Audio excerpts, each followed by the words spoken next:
दोस्तों, गौतम बुद्ध के समय में उनका एक अनुयायी था जिसका नाम था माधव। माधव सच में एक बहुत ही अच्छा और धार्मिक व्यक्ति था। वह लोगों की मदद करता, गरीबों को दान देता, किसी के साथ अन्याय नहीं करता और बुद्ध द्वारा बताए गए पंचशीलों का पालन करता। शीलों का पालन अर्थात हत्या नहीं करना, चोरी नहीं करना, व्यभिचार नहीं करना, झूठ नहीं बोलना और नशा नहीं करना।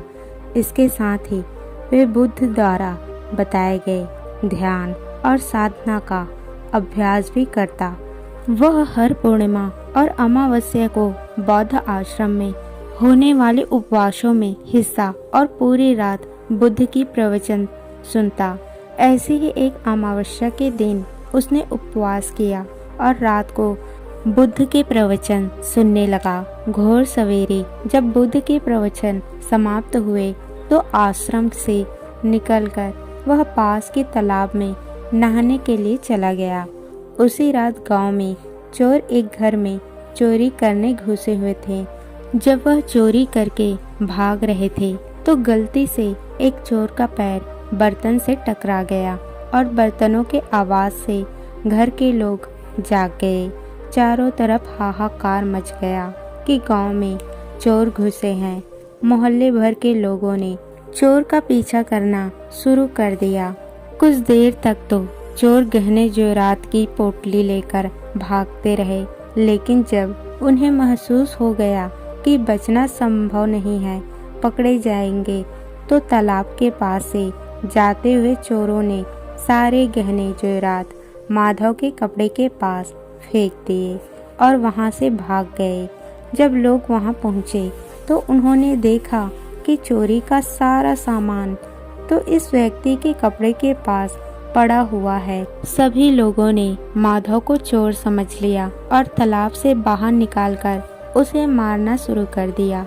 वह कहता रहा कि मैं चोर नहीं, मैं तो रात भर प्रवचन सुनकर आया हूँ और यहाँ सिर्फ स्नान कर रहा था। मुझे ये नहीं पता ये चोरी का सामान यहाँ कैसे आ गया। लेकिन भीड़ में उसको एक न सुनी और ये कहते हुए उसे और मारने लगे। अच्छा, चोरी करने के बाद अब नाटक कर रहा है कि मैं अच्छा आदमी हूँ, प्रवचन सुनकर आ रहा हूँ। भीड़ में इतनी बेरहमी से पीटा कि उसकी मौत हो गई और उस मृत माधव के शरीर को वहीं छोड़कर लोग अपने अपने घर चले गए। सुबह जब आश्रम के कुछ शिष्य तालाब में पानी लेने के लिए आए तो उन्होंने माधव के मृत्यु शरीर को तालाब के पास पड़ा देखा।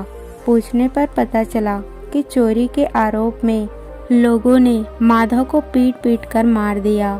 शिष्यों ने बुद्ध के पास जाकर यह दुखद खबर सुनाई कि बेचारे उपवासक माधव को लोगों ने मार दिया। उसे उस गलती की सजा मिली जो उसने की भी नहीं। बुद्ध शिष्य के द्वारा की जा रही अलग अलग बातों को बस ध्यान पूर्वक सुन रहे थे। तभी उनमें से एक शिष्य ने बुद्ध से पूछ ही लिया, बुद्ध, ये बात तो आप भी जानते हैं कि माधव कितना अच्छा इंसान था। उसने कभी किसी के साथ कुछ गलत नहीं किया, फिर उसके साथ इतना गलत क्यों हुआ? बुद्ध ने कहा कि माधव तो इस जन्म तो अच्छा था, लेकिन आज जो भी उसके साथ गलत हुआ उसी के कर्मों का फल है जो उसने पूर्व जन्म में किए थे। अपने पिछले जन्म में महाकाल वाराणसी राजा के यहाँ एक राज अधिकारी था। वाराणसी के यहाँ पास एक बड़ा व्यावसायिक गांव था जहाँ पर पहुँचने के लिए जंगल को पार करना पड़ता था।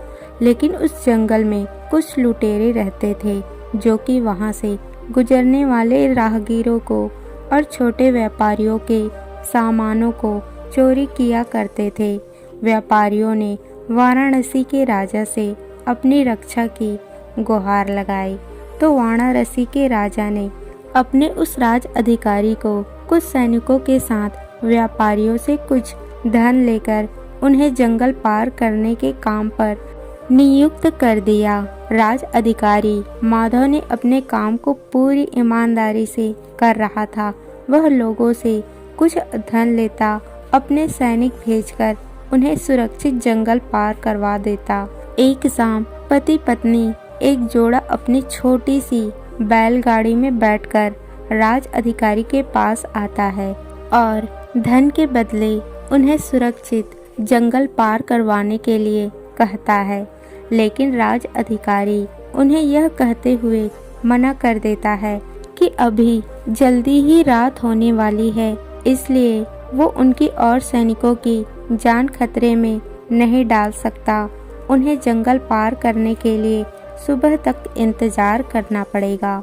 वो पति पत्नी बहुत आग्रह करते रहे कि अभी रात होने में बहुत समय है, वो उन्हें जंगल पार करा दे, लेकिन राज अधिकारी नहीं मानता और उन्हें सलाह देता है कि वो रात भर यहीं रुके। उनके रहने और खाने की व्यवस्था वे खुद करवा लेंगे।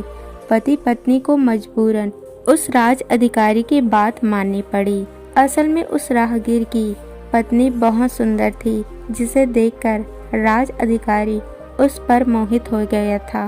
पर काम वासना हावी हो जाती है और जब व्यक्ति पर काम वासना हावी हो जाती है तो उसे सही गलत कुछ समझ नहीं आता। वह आसक्ति की आग में जलकर अंधा हो जाता है और यही उस राज अधिकारी के साथ भी हुआ। उसने उन दोनों पति पत्नी के रहने और खाने की व्यवस्था तो कर दी, लेकिन साथ ही वह उसकी पत्नी को पाने की तरकीबें सोचने लगा। उसे एक तरीका सूझा। उसके पास एक बड़ा सा हीरा था। उसने उस हीरे को रात में चुपके से उस आदमी के बैलगाड़ी के सामान में छुपा दिया और सुबह होते ही हल्ला मचा दिया कि उसका कीमती हीरा किसी ने चोरी कर लिया है। उसने अपने सैनिकों को आदेश दिया कि हर एक व्यक्ति की सामान तलाशी लेने के बाद ही उसे आगे जाने दिया जाएगा। सैनिकों ने तलाशी ली तो योजना के अनुसार हीरा उस पति पत्नी के बैलगाड़ी की सामान में छुपा मिला। राज अधिकारी उस व्यक्ति को सभी के सामने यह कहते हुए पीटने लगा कि मैंने तेरे रहने और खाने की व्यवस्था की और तूने मेरे ही साथ गद्दारी की। उसके साथ उसके सैनिक भी उस आदमी को पीटने लगे और पीटते पीटते उस व्यक्ति की वही मौत हो गई। बाद में राज अधिकारी ने अपने रुतबे और दौलत के दम पर उस स्त्री को अपनी पत्नी बना लिया, क्योंकि पिछले जन्म में माधव ने सिर्फ उस स्त्री को प्राप्त करने के लिए उसके पति पर झूठा आरोप लगाकर बेवजह उसकी हत्या कर दी थी। इसलिए वो पिछले जन्म में ही उसकी मृत्यु के पश्चात उसे नर्क प्राप्त होता है और नर्क में बहुत दुख भोगने के बाद उसे यह इंसानी जीवन मिलता है। लेकिन इस जीवन में भी उसके पिछले कर्म उसका पीछा नहीं छोड़ता और उसके साथ ही वैसा होता है जैसा उसने उस स्त्री की पति के साथ किया था। माधव को उस चोरी की सजा मिली जो उसने की भी नहीं थी। उसने इस जन्म में तो अच्छे कर्म किए थे, लेकिन उसके पिछले जन्म के बुरे कर्मों की वजह से आज उसकी यह दुर्गति हुई है। बुद्ध ने आगे कहा, तो भिक्षुओं, अगर इस जन्म में किसी अच्छे व्यक्ति के साथ बुरा होता है तो ये उसके पुराने जन्मों के पाप ही होते हैं, जिनका फल उसे इस जन्म में भुगतना पड़ता है।